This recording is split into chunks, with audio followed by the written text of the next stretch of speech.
Alright, it's a secondary test. What are you doing?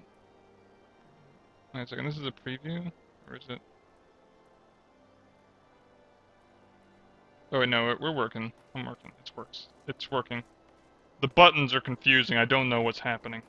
We're gonna do another test. I've changed it just like a little tiny setting to see if I get any change.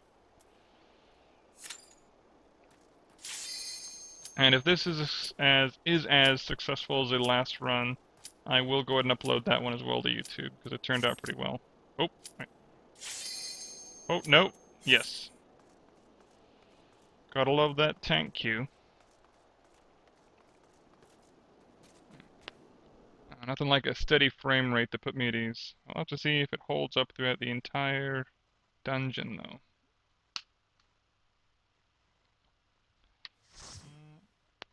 Ready to tell these guys they're on camera?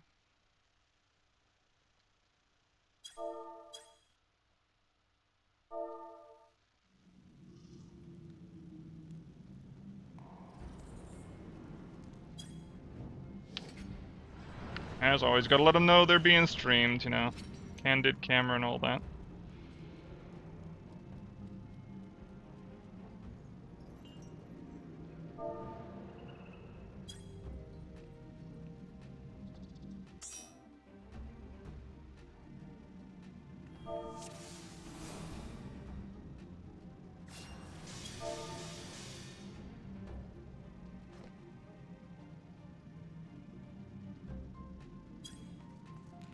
Alrighty, but this is another little baby dungeon.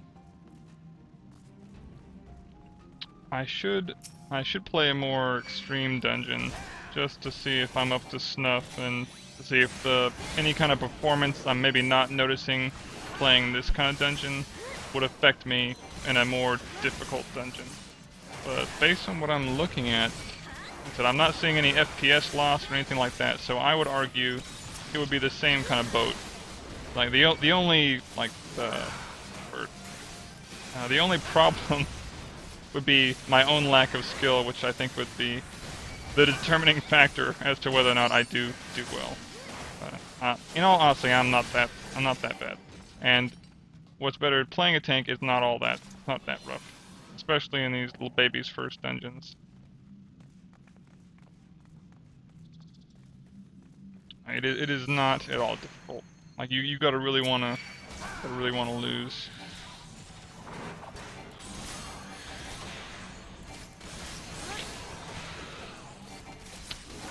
But what to talk about? I started to go in a direction I did not want to go in, so I kind of like curtailed myself in the earlier stream, which is the in a games and comics and entertainment expo up in Canada. The Calgary Expo, as I believe it's called, recently met with a bit of drama. They kicked out a. Uh-oh, did somebody die? Oh, that's a dead goblin. Oh, they kicked out a group known as the Honey Badger Brigade. And as far as I can tell from the various reports I've read about them and their group, they're associated with a men's rights activist, specifically A Voice for Men. And if you've ever went to that website, it's definitely a little bit on the radical side, but I would argue it's no more radical than a lot of radical feminists get. So, you know, two sides of the same coin, however you want to dice it. Anyway, tongue-in-cheek, they mentioned that they were going to infiltrate the convention and spread their diatribe, or whatever you want to call it. And I think that was used as grounds to evict them from the convention. You know, what's all the hubbub about? Well, supposedly they raised around 10 grand to go to this convention, have a booth, have little knickknacks and so forth set up at said booth, and basically just be able to attend the convention under the moniker of the Honey Badger Brigade. But since I believe they were reported by numerous people on Twitter who may or may not have actually been in attendance at the convention, they were subsequently removed from it. And there's like competing tweets that have different narratives, and a lot of information is still kind of just floating around in the ether. No one's really quite sure who said what to whom and to what degree. There's a video recording, actually, of a bit during a panel discussion where they discuss MRAs, or if you're not familiar with those, male rights activists, and how they are, you know, underrepresented, misrepresented, for just men's issues in general during a panel. And some folks took issue with that, I think, and like I said, that may have been part of the catalyst that got them removed from the convention, but I don't know for sure if that was actually what did it. And like I said, part of the problem is the convention isn't being too terribly clear, and you're seeing a lot of tweets being deleted, and a lot of, like I said, the conflicting stories from both sides. So it's really a cluster. It's a cluster F. It's a whole mess of things that is really murky, to say the least. And who's really going to suffer from all this is not going to be any kind of political group. It's going to be the normal folks caught in the middle who just want to go to the convention. You know, and whichever side of the Gamergate bus or social justice warrior bus you want to align yourself with. The reality is, you know, like most people who went to this convention don't really care about social justice issues, or really, for that matter, Gamergate issues. They just want to dress up, you know, meet interesting characters. I actually looked at their page for this Calgary Expo, and there was actually like a lot of cool guests there. They had, I think, some people from, what do they have? They had Herschel from the Walking Dead live action series, and I think somebody from Doctor Who, and a myriad of other interesting characters that I'm sure would be, you know, great to listen to and like listen to their stories and whatnot. But like I said, if all this puts mud on the Expo's face, there's a very real possibility this could, you know, it would maybe either make the convention less good for the next time they do something. You know, they may not get as, you know, as positive a press as they would like.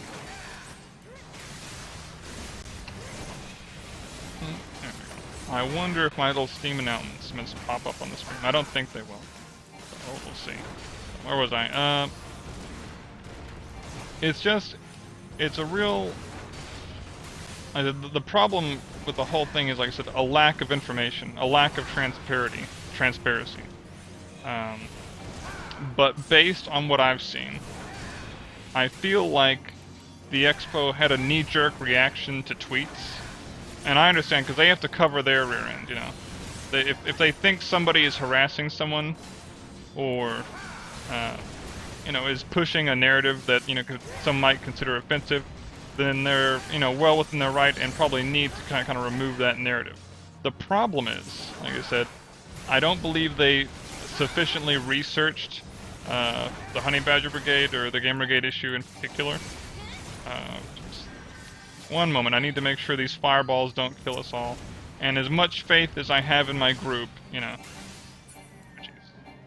I'm not gonna chance it, because it looks like they're letting these fireballs cut loose. And I'm just gonna kill these fireballs, because I'm not sure about these folks. For those of you who've never played this dungeon before, if the fireballs touch the middle fire thing, it explodes, and it's a bad time for everybody involved. And I want to kind of prevent that if I can.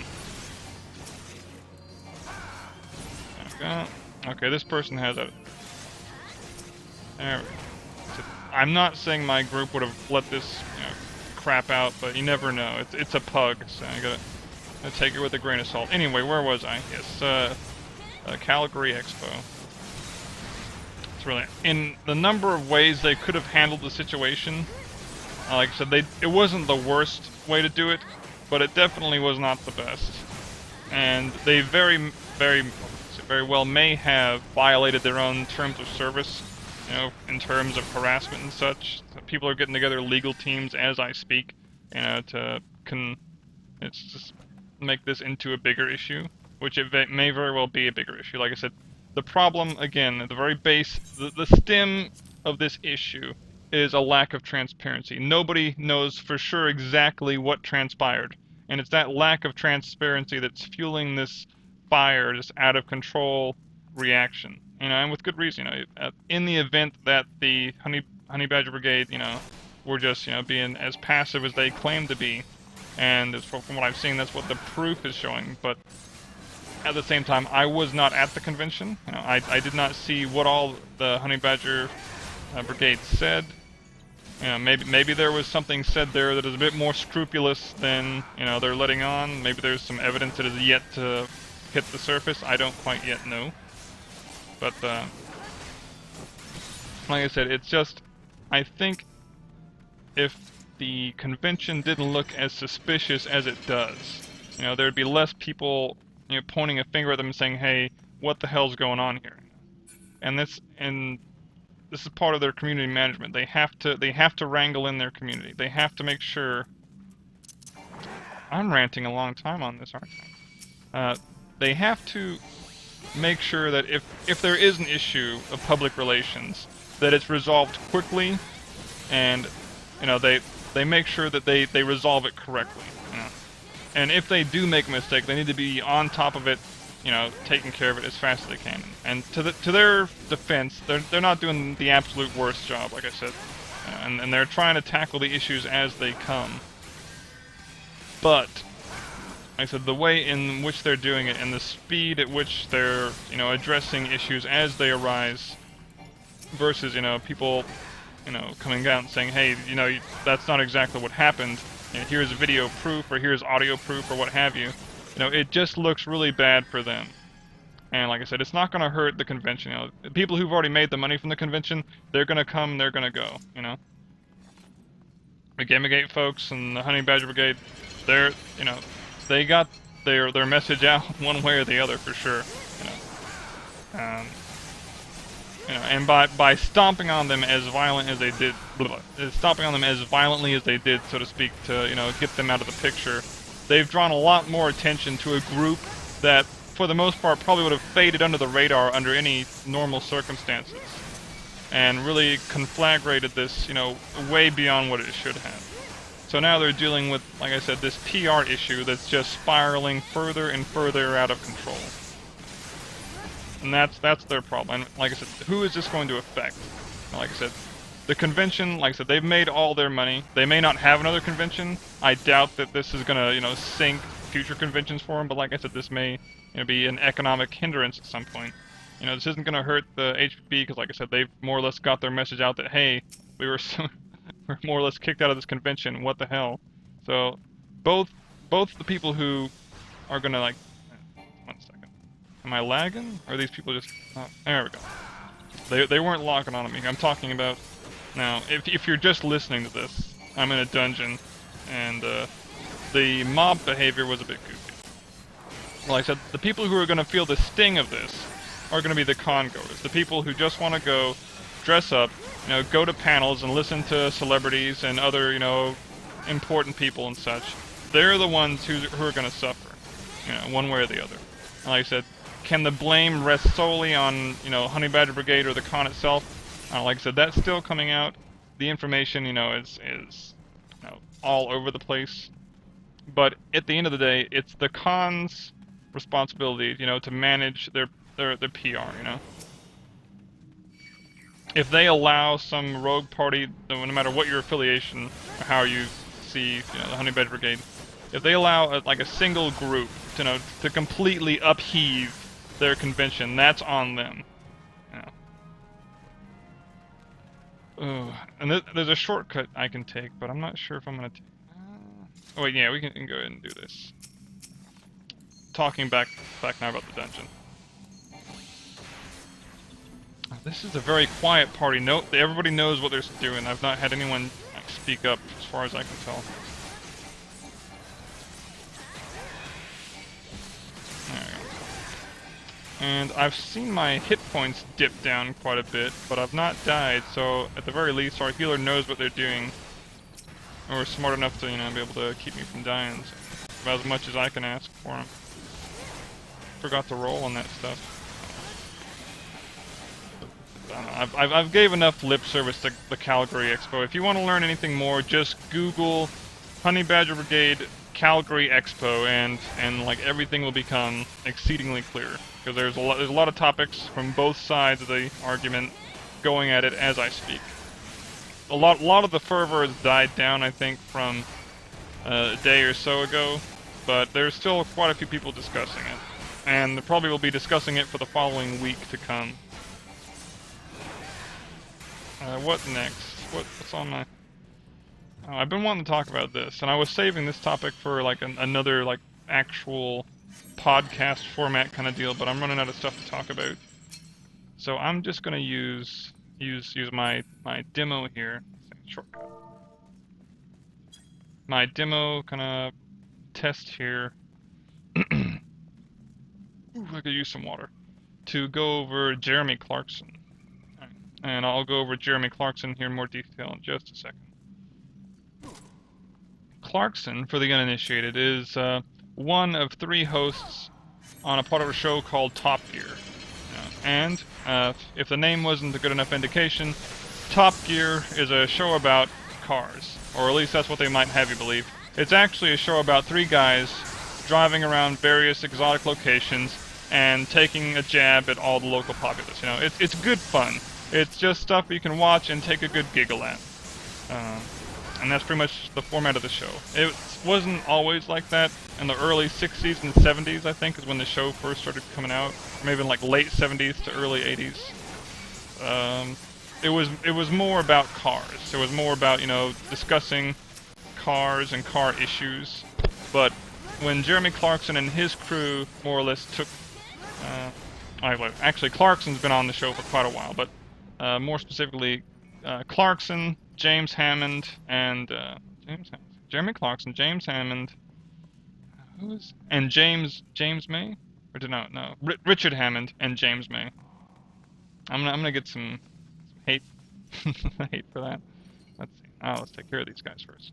Anyways, yeah, James May, Richard Hammond, and Jeremy Clarkson. Yeah. Real troublemakers, or at least that's what you'd like them to think them as, or the producers would like to see. Like you as the viewer to see them as. And to their defense, or I guess not in their defense, they are fairly... Where's my train of thought going? I'm fighting monsters in the dungeon. It's like, don't die. Jeremy Clarkson, James May, Richard Hammond. How many times can I say their names? They go around, you know. They have a good laugh at the local populace. Usually, you know, driving around various kinds of cars, either sports cars or, you know, expensive sports cars or like beater cars, depending on what kind of show they're doing. Like, they'll either do like used cars or like brand spanking new cars. And let's see. And like I said, the cars are more or less they are the zombies to The Walking Dead. Hold on, this guy's asking for my stream thing.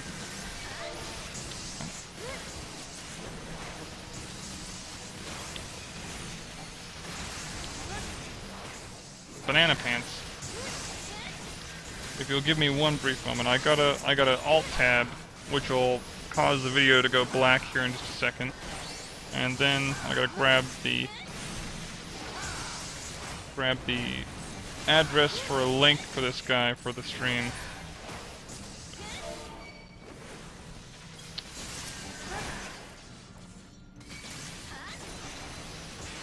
It'll take an uno momento. While I'm grabbing the link for this guy, like I said, they drive around, they poke fun at the local populace. And let's see here.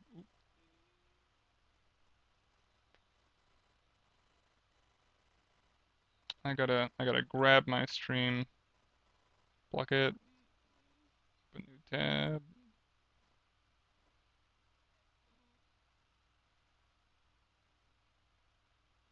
Share. There we go. It's a convoluted process I'm going through right now. Suffice it to say, stream, pluck it, open new tab. There we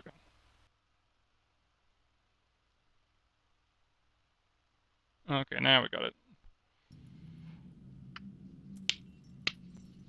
Okay, test 1, 2, 3.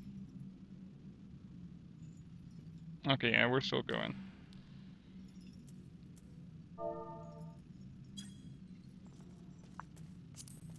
Oop. What was I doing? Okay. And basically, if you're not paying attention to the Top Gear show,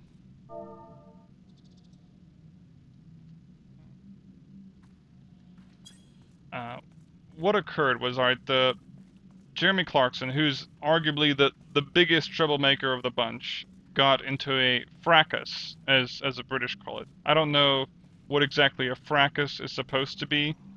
Apparently it's like another word for a fight, but I don't know. It's like,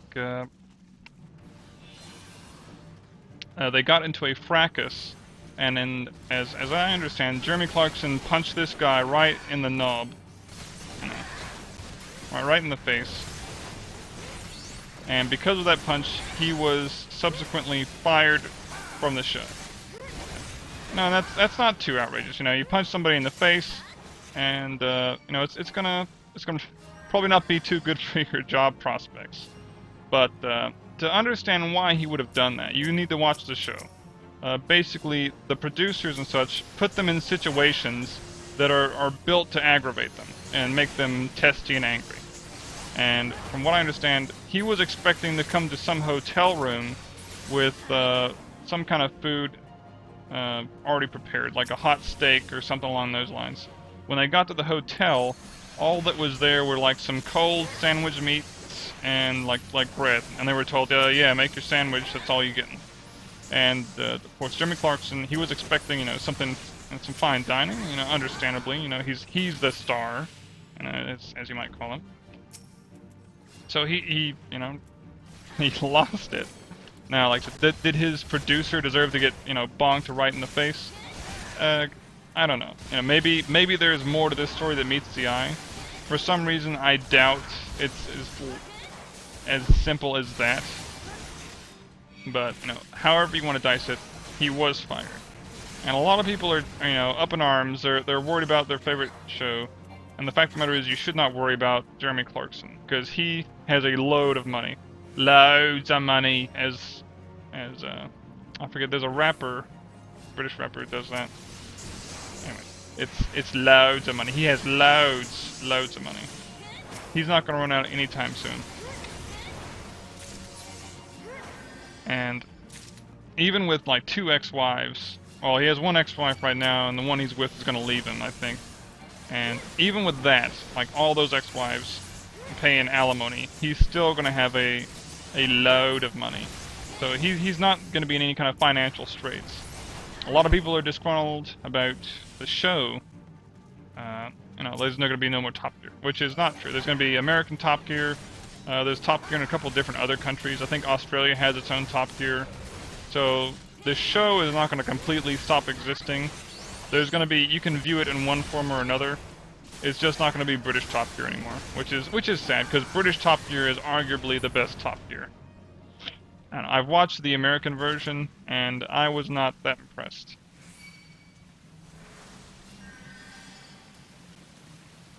Pull this here. Pass on that stuff.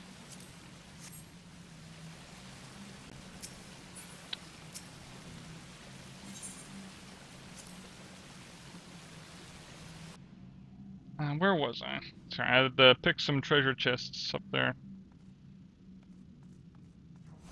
But yeah, so Jeremy Clarkson's going to be fine. There's still going to be, there's going to be a Top Gear. Like I said, I'm not sure if there's going to be another British Top Gear.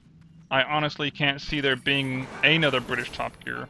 You know, not that anyone would watch it, because everyone would want to watch it, you know, for Jeremy Clarkson. I can't think of any British personality, of course I don't know that many British personalities, that could really fill the shoes. And understandably so, Jeremy Clarkson has some big feet. of Jeremy Clarkson. Because like I said, like I said, he is the meat of the show. And both James May, Richard Hammond said that they would not continue on with the show without Jeremy Clarkson. You know, they poke fun at each other a lot. They screw with each other. You know, they really they make fun of each other a lot. But the fact of the matter is, as co-hosts, they do enjoy each other's company. You know, they understand each other's humor.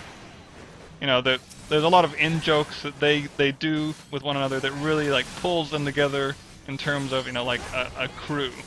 Like you can identify their friendship. You can taste it through the television screen. It's really when producers talk about chemistry on stage, you know, between actors or between hosts, they have chemistry. You know, you're never gonna see that kind of matchup again, probably for another 100 years, maybe even 1,000 years. It's just that good. But like I said, I do regret that we will be losing that Top Gear, but I think, you know, the world's not going to stop turning. And more than likely, Jeremy Clarkson is going to be doing something like on par or of the same vein that he has been doing. He'll do a documentary, or he'll do another show with James May or Richard Hammond or both.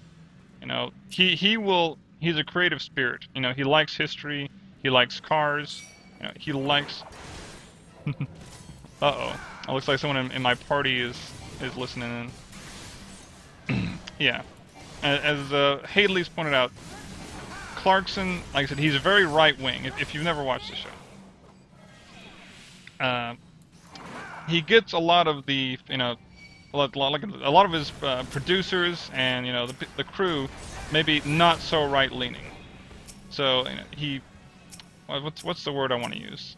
But he ruffles some feathers on a regular basis, alright? He's gotten in trouble before for saying racist jokes and so forth, you know, but he's kind of like a different class of person. He's an older kind of gentleman, you know, like to where it's kind of acceptable, or at least most would argue it's acceptable.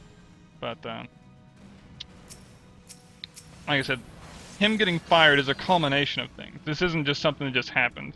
Like this has been, you know, like stewing for quite a while. And his producer, like I said, unlike Mr. Clarkson, he is very far left. Yes, he's a left liberal, as Hadley's pointed out. Like I said, now, is that the reason he was fired? No. Like I said, because his producer is not the only one who's liberal. The reason he was fired, like I said, is because he punched his producer in the face. But like I said, that punch didn't come from nowhere. Okay? Like I said, that was a culmination of a long time of lots of just little things piling up that just kind of bubbled over. And supposedly he had already been on like so many strikes with the BBC, and they were maybe looking for a reason to get rid of Mr. Clarkson, and they did. I think that's the way I'm seeing it. But like I said, you should not worry for Mr. Clarkson. Like he's rich. He is very rich. He's gonna have loads of money. And he will continue to be a creative force. I'm sure he's gonna come out with more documentaries, more stuff in that similar style. And you know, that's why people watch him, because he's a compelling person, you know. And hopefully he gets together with James May, Richard Hammond, because like I said, those guys have chemistry. They make a show that, like, even if you don't like cars, you'll watch it for them, because they're just that entertaining. And that's why, you know, I forget how much money that show made, but it made a boatload of money. Like a lot of money. Also, I'm getting a bit of lag here, probably because I'm streaming. Let me pull this guy more towards the center before we all die here. Oop, oop, oop. Get him out of there. So yeah, Jeremy Clarkson's fired. It's a sad day. You know, tears to be shed, but we'll get over it. Let's see. We're about done with this. I'm not too sure what other topics I can cover here in the brief moments before I wrap up this stream.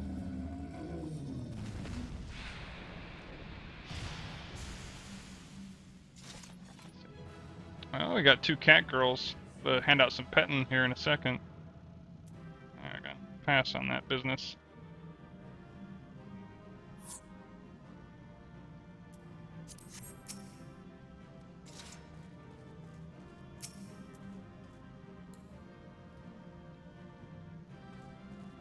Oh, the other one left.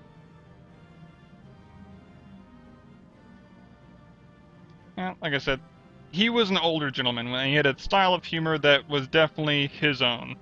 And like I said, if you weren't into the more right-styled politics, then yeah, it was probably going to chafe your pants.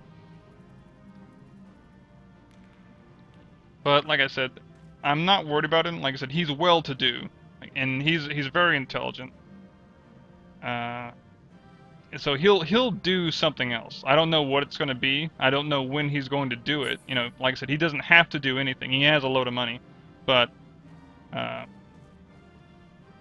like I said, it's just I will miss Top Gear BBC, but like I said, I'm not worried for Jeremy Clarkson because he will do well because he's a great presenter and like I said, a great all-around artist.